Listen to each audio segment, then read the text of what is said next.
속보입니다. 조지아주 서베너에서 시작된 단속이 LG를 비롯한 주요 한국 기업들의 연쇄 철수 논란으로 번졌습니다. 일자리를 지키는 조치였다는 해명과 달리 지역 경제는 즉시 마비됐습니다. 서베너의 공장 사이렌이 멈춘 날 도시의 심장도 멈췄습니다. 단속 한 번이면 끝날 일이라던 그 조치가 왜 전국의 생산 라인과 가게까지 멈추게 했을까요? 두 아이의 엄마 에밀리. 이 모든 과정을 지켜본 내부 증언자, 현장 근로자 에밀리의 기록을 지금 공개합니다. 잠깐 영상 시작 전에 1초 만에 누를 수 있는 구독, 좋아요 버튼을 꼭 눌러주신다면 영상 제작하는데 큰 힘이 됩니다. 그럼 영상 시작하겠습니다. 저는 사라입니다. 조지아주 서베너에서 두 아이를 키우는 싱글맘이에요. 제가 겪은 이야기를 들려드리려고 합니다. 정말 놀라운 일들이 벌어졌거든요. 몇 년 전 우리 서베너는 완전히 죽어가는 도시였습니다. 항구 도시로 나름 괜찮게 살았는데 경기가 나빠지면서 공장들이 줄줄이 문을 닫았거든요. 일자리가 사라지니까 젊은이들은 애틀랜타나 다른 큰 도시로 다 떠나버렸어요. 저는 동네 마트에서 계산원 일을 했습니다. 아침 6시에 일어나서 아이들 아침 차려주고 학교 보내고 마트에서 저녁 9시까지 일했어요. 집에 돌아오면 완전히 녹초가 되어서 애들한테 제대로 된 저녁도 못 해주는 날이 많았죠. 큰아이 라이언이 고등학교 올라가면서 대학 얘기를 꺼낼 때가 제일 마음 아팠습니다. 엄마, 친구들은 다 대학 간다는데 나는 어떻게 해? 마트 계산원 월급으로는 생활비 내기도 빠듯했거든요. 둘째 엠마도 아직 중학생인데 앞으로 돈 들 일이 얼마나 많겠어요. 조금만 더 기다려. 엄마가 방법을 찾아볼게. 그런 말밖에 못했어요. 밤에 혼자 앉아서 가계부를 정리하면서 한숨만 나왔습니다. 아무리 계산해봐도 답이 안 나오더라고요. 그런데 2019년 어느 날 깜짝 놀랄 소식이 들려왔습니다. 한국의 LG라는 회사가 우리 서베너에 엄청난 규모의 배터리 공장을 지을 거라는 뉴스였어요. 한국이 얼마나 먼 나라인데 왜 하필 여기에? 동네 사람들도 다들 반신반의했습니다. 하지만 몇 달 후 정말로 공사가 시작됐어요. 죽어있던 도시에 활기가 돌기 시작한 거예요. 2020년 드디어 LG 공장에서 직원을 모집한다는 공고가 나왔어요. 저는 망설이지 않고 지원했습니다. 급여 조건이 마트에서 받던 돈의 2배가 넘었고 건강보험은 기본이고 자녀 교육비 지원까지 있다고 하더라고요. 면접에서 물어봤어요. 왜 우리 회사에 지원하셨나요? 제 아이들이 꿈을 포기하지 않고 살 수 있게 해주고 싶습니다. 합격 통지를 받았을 때 정말 눈물이 났어요. 바로 아이들한테 전화했습니다. 라이언, 엠마. 엄마가 좋은 직장 구했어. 2021년 봄 LG 공장에서 일을 시작했어요. 한국에서 온 기술진들을 만나게 됐는데 특히 기술팀을 이끄는 김태우 이사님이 정말 인상적이었어요. 아침 7시에 출근하는데 이미 김태우 이사님이 공장에 와서 기계들을 점검하고 계셨어요. 그것도 매일 똑같이요. 안녕하세요, 사라 씨. 오늘 컨디션은 어떠세요? 매일 아침 저희 한 명씩 챙겨주시더라고요. 어느 날 생산 라인에 문제가 생겼습니다. 기계가 갑자기 멈춰서서 다들 당황했어요. 그런데 김태우 이사님은 직접 작업복을 입고 기계 안으로 기어들어 가시더라고요. 괜찮으세요? 위험하지 않아요? 괜찮습니다. 이 기계는 제가 가장 잘 알거든요. 1시간 후 기계가 다시 돌아가기 시작했어요. 그리고 저희 미국 직원들을 하나씩 불러서 문제 원인을 자세히 설명해 주시더라고요. 이해가 안 되면 언제든 물어보세요. 부끄러워하지 마시고요. 다른 한국 기술자들도 마찬가지였습니다. 저희를 가르칠 때 절대 귀찮아하는 기색을 보이지 않았어요. 점심시간에도 한국 분들이 저희와 함께 식당에서 드시더라고요. 김태우 이사님이 먼저 다가와 주셨어요. 사라 씨, 자녀분들은 몇 살이에요? 자연스럽게 대화가 이어졌습니다. 김태우 이사님도 한국에 고등학생 아들이 있다고 하시더라고요. 부모 마음은 다 똑같아요. 아이들 잘 키우시고 계시네요. 며칠 후 라이언이 공장에 견학을 오게 됐습니다. 김태우 이사님이 직접 안내해 주시면서 하나하나 자세히 설명해 주셨어요. 공부 열심히 해서 엔지니어가 되고 싶어요. 라이언이 그렇게 말하니까 김태우 이사님이 활짝 웃으시더라고요. 물론이죠. 꿈을 포기하지 마세요. 김태우 이사님이 말씀하시더라고요. 좋은 제품을 만들려면 좋은 사람들이 함께 일해야 해요. 기계보다 사람이 더 중요하거든요. 그 말을 들으면서 깨달았습니다. 이분들이 가진 건 첨단 기술만이 아니었어요. 사람을 존중하는 마음이야말로 진짜 힘이었던 거죠. 공장이 본격적으로 가동되면서 우리 서베너는 완전히 다른 도시가 됐습니다. 저희 가족 생활도 확실히 달라졌어요. 라이언은 대학 준비를 본격적으로 시작했고 엠마도 피아노 학원에 다니기 시작했습니다. 첫 월급을 받던 날을 잊을 수가 없습니다. 통장 잔고를 확인하는데 정말 눈을 의심했거든요. 라이언, 정말 좋은 직장 구한 것 같아. 라이언이 그렇게 말할 때마다 한국 분들이 얼마나 고마운지 몰라요. 그런데 2022년 중간선거가 다가오면서 이상한 일이 생기기 시작했습니다. 갑자기 정치인들이 우리 공장 얘기를 자주 꺼내더라고요. 외국 기업들이 우리 일자리를 가져가고 있습니다. 정말 어이가 없었어요. 일자리를 가져간다니요. 오히려 일자리를 만들어준 건데 말이에요. 동네 카페에서도 이런 말들이 들렸어요. 한국 사람들이 너무 많이 들어온 것 같지 않아? 우리 애들 일자리는 어떻게 되는 거야? 라이언도 학교에서 비슷한 얘기를 들어왔더라고요. 엄마, 우리 사회 선생님이 그러는데 한국 회사가 너무 커지는 게 문제라고 하던데요. 라이언, 그 선생님 말씀이 틀렸어. 한국 회사 덕분에 우리가 지금 이렇게 살 수 있는 거야. 회사에서도 분위기가 조금씩 이상해지기 시작했습니다. 몇몇 동료들이 한국 기술자들과 거리를 두려고 하더라고요. 김태우 이사님이 물어보시더라고요. 사라 씨, 요즘 분위기가 좀 이상한 것 같은데 괜찮으세요? 전혀 그렇지 않아요. 오히려 저희가 감사해야 할 분들이에요. 분위기가 이상해지면서 실제로 일터에서 미묘한 변화들이 나타나기 시작했어요.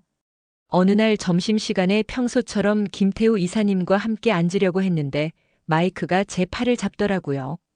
사라, 잠깐만. 왜? 요즘 좀 조심하는 게 어때?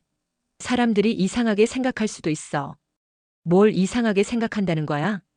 그냥 너무 친하게 지내는 것 같다고. 정말 화가 났어요.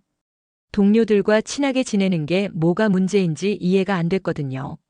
마이크, 그 사람들은 우리 동료야. 함께 일하는 사람들이라고. 알아. 그런데 요즘 분위기가 그렇잖아. 결국 그날도 저는 김태우 이사님과 함께 식사했어요. 하지만 다른 미국 직원들이 저희 테이블을 힐끗힐끗 쳐다보는 게 느껴졌거든요. 김태우 이사님도 눈치채셨나 봐요. 사라 씨, 혹시 저희 때문에 불편하시면? 전혀 그렇지 않아요. 오히려 제가 죄송해요. 왜요? 일부 사람들이 이상한 분위기를 만들어서요. 그날 오후 더 심각한 일이 벌어졌어요. 생산 라인에서 작은 실수가 있었는데 평소 같으면 그냥 넘어갈 일이었거든요. 그런데 한 동료가 큰 소리로 말하더라고요. 이런 실수들이 자꾸 생기네. 외국 사람들이 와서 우리 방식이 헷갈린 건 아냐? 정말 어이가 없었어요. 그 실수는 한국 기술자들과 전혀 관련이 없는 일이었거든요. 톰, 그건 아니잖아. 그냥 기계 세팅 문제였어. 그래도 요즘 이런 일이 자주 생기는 것 같은데? 무슨 소리야? 오히려 품질이 좋아졌다고 했잖아. 다른 동료들도 어정쩡한 표정으로 서 있었어요. 누구 편을 들어야 할지 모르겠다는 듯이 말이에요. 퇴근길에 김태우 이사님이 저에게 조심스럽게 물어보시더라고요. 사라 씨, 혹시 저희가 뭔가 잘못하고 있는 건 아닐까요? 무슨 말씀이세요? 요즘 분위기가 많이 달라진 것 같아서요. 처음엔 모든 분들이 환영해 주셨는데. 이사님 잘못이 아니에요. 정치하는 사람들이 이상한 소리를 해서 그래요. 정치요? 네, 선거철이 되니까 표를 얻으려고 이상한 말들을 하고 있어요. 외국인들이 일자리 뺏어간다는 식으로요. 김태우 이사님이 한숨을 쉬셨어요. 그렇군요. 한국에서도 비슷한 일들이 있었어요. 경제가 어려워지면 외국인들을 탓하는 경우가 있죠. 맞아요. 하지만 이사님들은 그런 사람들이 아니에요. 오히려 우리를 살려준 분들이거든요. 며칠 후 지역신문에 더 자극적인 기사가 실렸어요. 한국 기업의 그늘, 미국 노동자들은 소외되고 있나? 기사를 읽어보니 정말 편파적이었어요. 익명의 직원 인터뷰라면서 이런 내용이 나왔거든요. 한국 사람들끼리만 중요한 얘기를 하고 우리는 단순 작업만 시킨다. 승진 기회도 한국 사람들이 더 많이 가져가는 것 같다. 완전히 거짓말이었어요. 김태우 이사님은 오히려 저희 미국 직원들이 더 많이 배울 수 있도록 노력해 주셨거든요. 그 기사가 나간 후 회사 분위기가 더욱 험악해졌어요. 복도에서 한국 기술자들과 마주치면 인사를 안 하는 사람들도 생겼고 회의 때도 어색한 침묵이 흐르곤 했어요. 라이언도 학교에서 더 구체적인 얘기들을 들어오기 시작했어요. 엄마, 오늘 친구가 그러는데 한국 사람들이 우리한테 일을 가르쳐 주면서 나중에는 우리를 해고할 계획이래. 누가 그런 헛소리를 했어? 제이슨이. 아빠가 그렇게 말했다고. 라이언, 그건 완전히 잘못된 얘기야. 김태우 아저씨가 얼마나 좋은 분인지 내가 직접 봤잖아. 알아. 하지만 친구들이 자꾸 그런 말을 하니까. 아이들까지 이런 분위기에 휘말리고 있다는 게 정말 걱정됐어요. 그런 와중에 더 심각한 소문이 돌기 시작했어요. 한국 기술자들이 비자에 문제가 있다는 얘기였거든요. 정말 합법적으로 온 사람들인지 의심스럽다. 회사에서 뭔가 숨기고 있는 것 같다. 이런 말들이 커피숍과 마트에서 공공연하게 오가고 있었어요. 저는 그때마다 반박했지만 이미 소문은 걷잡을 수 없이 퍼져나가고 있었습니다. 어느 날 엠마가 울면서 집에 왔어요. 엄마, 애들이 나한테 한국 사람들이랑 친하다고 놀려. 뭐라고 하던데? 한국 사람 편든다고 배신자라고. 제 가슴이 찢어지는 것 같았어요. 아이들까지 이런 일을 겪어야 한다니. 엠마, 그런 말하는 애들이 잘못된 거야. 우리는 친구들을 소중히 여기는 거고 그게 나쁜 일이 아니야. 하지만 상황은 점점 더 악화되고 있었어요. 마치 폭풍전야 같은 느낌이었죠. 뭔가 큰일이 터질 것 같다는 불안감이 계속 들었어요. 2023년 3월 15일 평범한 수요일이었습니다. 평소처럼 출근해서 일하고 있는데 오후 2시쯤 갑자기 공장 밖에서 큰 소리가 들렸어요. 그 순간 공장 정문이 벌컥 열렸습니다. 무장한 출입국 관리소 단속반이 우르르 들어왔어요. 아이스, 아무도 움직이지 마. 모든 외국인은 바닥에 엎드려. 한국 기술자들이 당황해서 서로를 바라봤어요. 김태우 이사님도 무슨 일인지 몰라서 어리둥절해하고 계셨거든요. 단속요원이 김태우 이사님을 밀어서 바닥에 엎드리게 했습니다. 매일 아침 일찍 와서 저희를 챙겨주시던 분이 범죄자 취급을 받고 있었거든요. 이사님, 제가 소리쳤는데 단속요원이 저를 향해 소리쳤어요. 닥치고 가만히 있어. 왜 이러는 거예요? 이분들이 뭘 잘못했다고요? 비자 위반 혐의로 체포하는 거다. 저는 가방에서 라이언과 엠마 사진을 꺼냈습니다. 단속반장에게 다가가서 사진을 보여줬어요. 제 아이들이에요. 이 사람들이 제 아이들의 미래를 만들어줬어요. 비켜. 우리는 법 집행을 하는 거다. 법이요? 무슨 법을 어겼다고요? 이분들은 범죄자가 아니에요. 소리를 지르면서 울음이 터져 나왔습니다. 하지만 아무도 들어주지 않았어요. 김태우 이사님이 마지막에 저를 바라보시면서 고개를 끄덕이셨거든요. 그리고 검은 차들이 하나씩 공장을 떠났어요. 집에 와서 뉴스를 켰는데 더 충격적이었습니다. LG 공장 불법 체류자 대규모 단속. 한국인 기술자들 비자 위반 혐의로 체포. 뉴스에서는 마치 큰 범죄를 잡은 것처럼 보도하고 있었어요. 단속 사건이 일어난 지 사흘째 되는 날, 한국에서 엄청난 일이 벌어졌습니다. 한국 대통령, 미국 정부의 강력 항해. 주미 한국 대사 긴급 소환. 한국 대통령이 직접 성명을 발표했더라고요. 동맹국의 기업인들을 범죄자 취급하는 것은 받아들일 수 없다. 한국 국민들 사이에서는 미국 제품 불매 운동이 시작됐고 며칠 후 더 충격적인 뉴스가 나왔습니다. LG 조지아 공장 운영 중단 검토. 캐나다 이전 가능성 언급. 회사에서 긴급 직원 회의가 열렸습니다.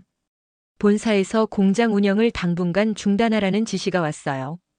LG 공장이 멈추니까 연관된 업체들도 타격을 받기 시작했거든요. 동네 상황이 급변했어요. 시장실에서도 당황하고 있다는 소식이 들렸어요. 며칠 전만 해도 법은 법이라고 하던 시장이 이제는 오해가 있었다고 말을 바꿨다는 얘기도 들렸어요. 저는 더 이상 가만히 있을 수 없었습니다. 지역 방송국에 직접 연락했어요. 인터뷰를 하고 싶어요. 진실을 말하고 싶습니다. 카메라 앞에 앉아서 기자가 질문했어요. 사라 씨, 한국 기술자들이 어떤 사람들이었나요?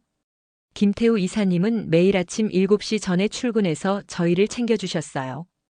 기계에 문제가 생기면 직접 들어가서 수리하시고 저희에게 하나하나 가르쳐 주셨죠. 그런데 왜 단속을 당했다고 생각하세요?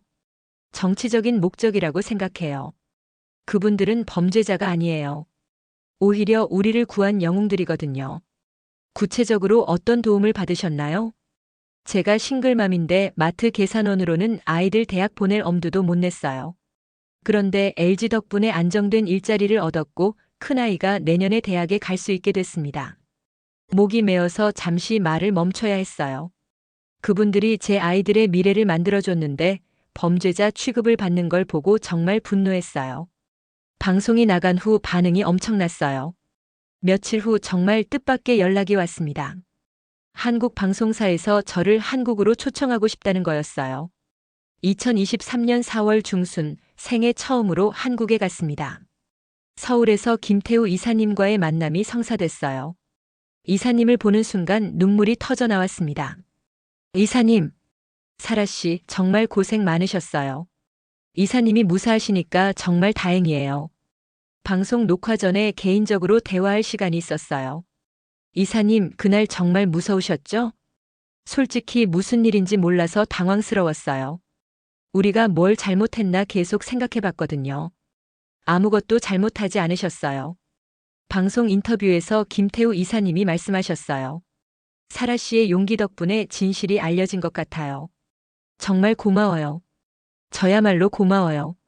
이사님 덕분에 제 인생이 바뀌었거든요. 다른 기술자분들도 만날 수 있었어요. 모두 안전하게 지내고 계셨습니다. 사라 씨가 우리를 위해 나서주신 걸 뉴스로 봤어요. 당연한 일이에요. 동료잖아요.